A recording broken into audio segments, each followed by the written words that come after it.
Bom dia, gente. É, Hoje a gente vai gravar algo um pouquinho diferente, né? Porque eu estou meio adoentado, né?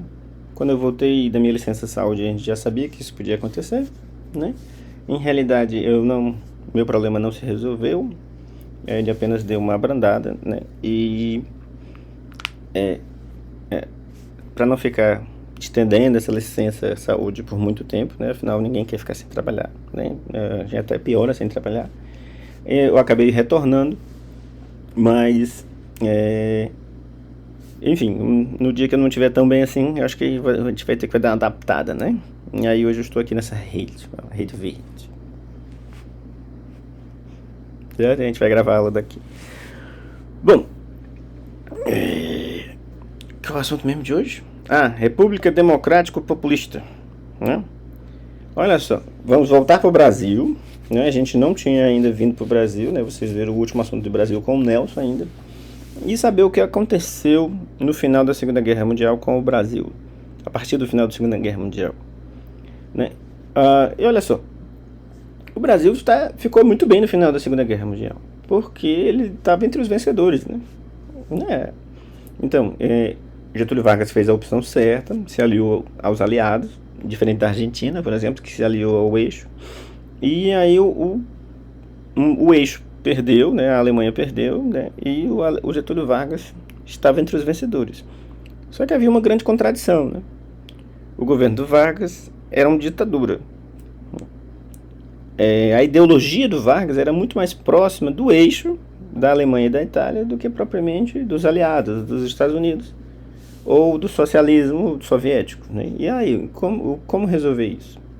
A única forma de resolver essa contradição era Getúlio Vargas saindo do poder. Ele já estava há 15 anos no poder. Então já era tempo do Brasil voltar a ser uma democracia, né?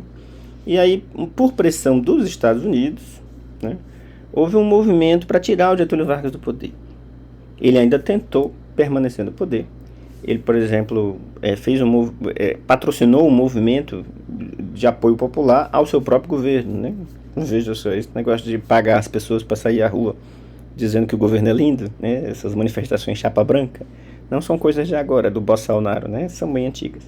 Então Getúlio Vargas, por exemplo, mandou a senhorinha ir para a rua com a placa queremismo, queremos Getúlio. Olha só o movimento, queremismo, queremos Getúlio, né? Só que não deu certo, né? As pressões eram muito grandes, né? Principalmente pressões políticas e econômicas, né? Os Estados Unidos saiu como grande vencedor no Ocidente da Segunda Guerra Mundial. E aí o Getúlio acabou abdicando. Mas veja, foi um golpe para tirar ele do poder muito brando, né? Exato. O seu próprio ministro do Exército, né, Eurico Gaspar Dutra, foi conversar com ele e disse: olha, Getúlio, tá na hora já de encerrar esse negócio aí, né? E aí, justamente, o Getúlio disse assim: é isso mesmo. Chegou a hora. Saiu do palácio. Encontrei isso na internet sobre isso mesmo, chegou a hora, saio do além.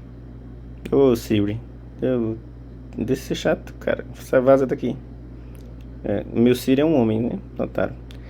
Bom, então o Getúlio Vargas sai do poder e volta pro sítio dele lá em São Borja, uma cidadezinha pequena lá do Rio Grande do Sul, de onde ele tinha vindo.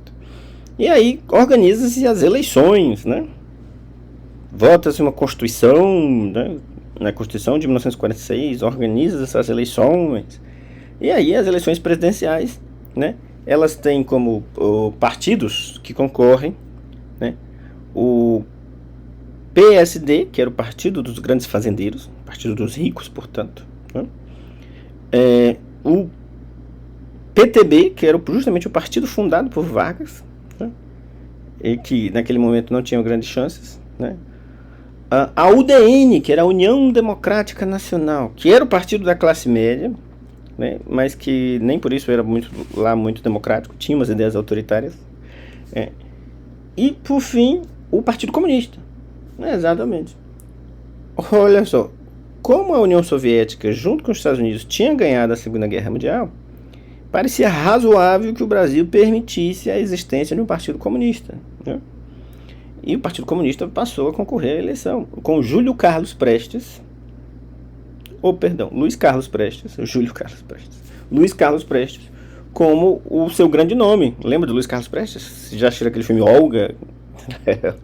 Enfim, exato, o marido da Olga, né? Um dos grandes líderes revolucionários do Brasil em todos os tempos, era o presidente do Partido Comunista e era o eterno candidato, né? Junto com outras figuras de grande nome, como por exemplo Monteiro Lobato e Jorge Amado, né? Eles eram comunistas famosos na época no Brasil. Mas quem ganhou mesmo foi o Partido dos Ricos, né? Exatamente. E o candidato do Partido dos Ricos era ninguém mais, ninguém menos do que o ministro da Guerra do Vargas, Eurico Gaspar Dutra, conhecido como o presidente você que sabe. Exatamente. Dizem que ele tinha um sotaque muito estranho. E por isso ele falava assim, com a boca torta, igual o professor que você fala, né? Mas também com esse sotaquezinho estranho, né? Trocando o S pelo X, né? E aí ele era uma figura meio patética, né? E na verdade, que Brasil patético esse, né? Poxa, tira um ditador do poder e aí elege pelo voto popular o ministro da guerra desse mesmo governo anterior. Poxa, cara, que mudança, né? Pois é. E o Eurico Gaspar Dutra, ele tinha um grande desafio, que era guiar o país pela primeira vez no livre comércio.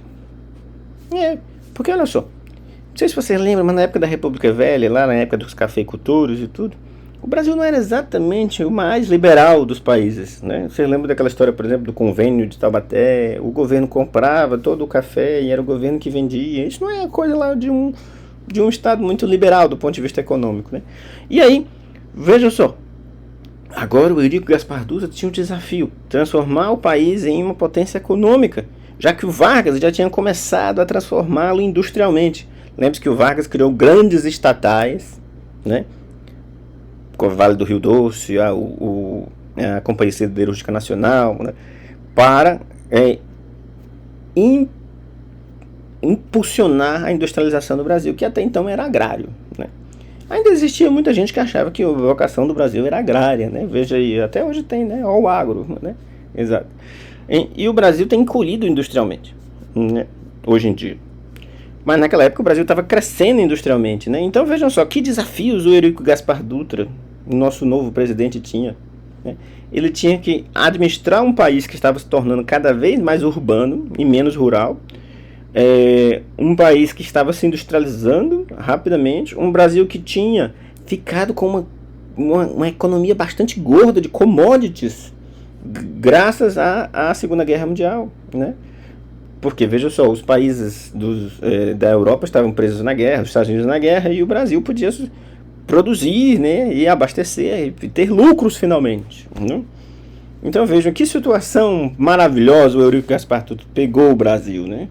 Pois é, o Brasil merecia mais do que o Eurico Gaspar Dutra. O presidente você que sabe acabou fazendo uma administração tímida, para não dizer desastrosa, né? Por exemplo, a política econômica externa, ela consistiu apenas em exportar produtos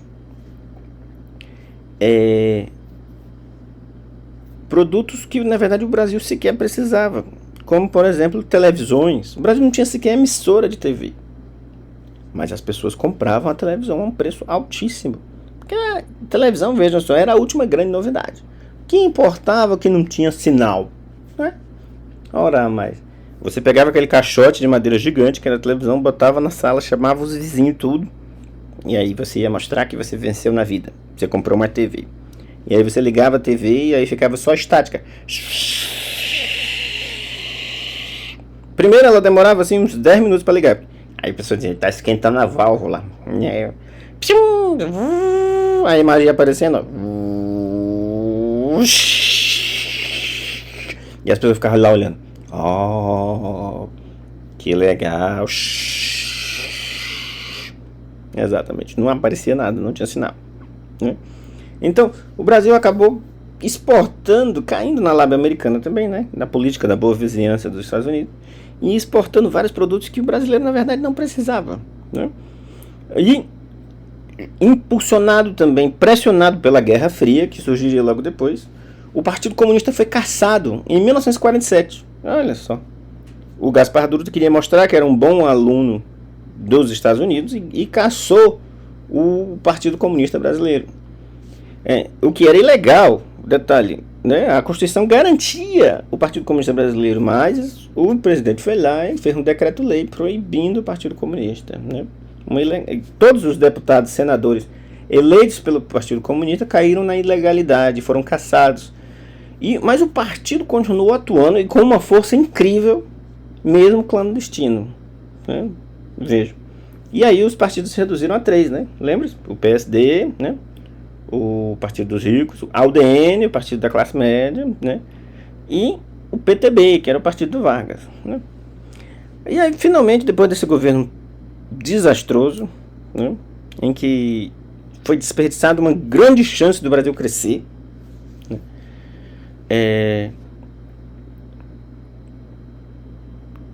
Todos os planos de infraestrutura do Eurico Gaspar Dutra acabaram dando em nada, né? Por exemplo, ele fez um plano chamado Plano SALT, né? Que era cada letra SALT, olha só que coisa ambiciosa, né? Cada letra era para ser um setor, né? Saúde, a alimentação, transporte, né? E ele não fez absolutamente nada. Por exemplo, ele só pavimentou a Avenida São Luís, a Avenida Washington Luiz, transformou ela em Via Dutra, o próprio nome dele, né? Que fica em São Paulo e que é até hoje uma das avenidas mais importantes do país, mas também uma das mais perigosas, né? E na verdade acabou não resultando em grandes benefícios para o Brasil, o governo dele. E aí, quando houve eleição de novo, adivinha quem se candidatou? Getúlio Vargas. Exato. Ele estava lá no seu sítio, na aposentadoria, né? Tomando um chimarrão. E aí pensou, por que não voltar? Por que não voltar? Ora mais, eu posso dar muito mais ainda para esse país. E aí tirou a sua bombacha e voltou. Se candidatou pelo PTB. Não preciso dizer para vocês que ele ganhou praticamente sem fazer campanha, né? Exatamente. Foi um massacre. Quando você recebeu uma quantidade absurda de votos. Lembra-se, havia muito ainda aquela história da propaganda de pai dos pobres. Então Getúlio Vargas era visto como um verdadeiro herói por muita gente. E aí ele volta. Eita, já tem 12 minutos, né? O meu aviso está desconfigurado. Eita, quase não sabe a palavra. Bom, gente, eu vou fechar esse e gravar mais um de 10. Ou menos. Abraço.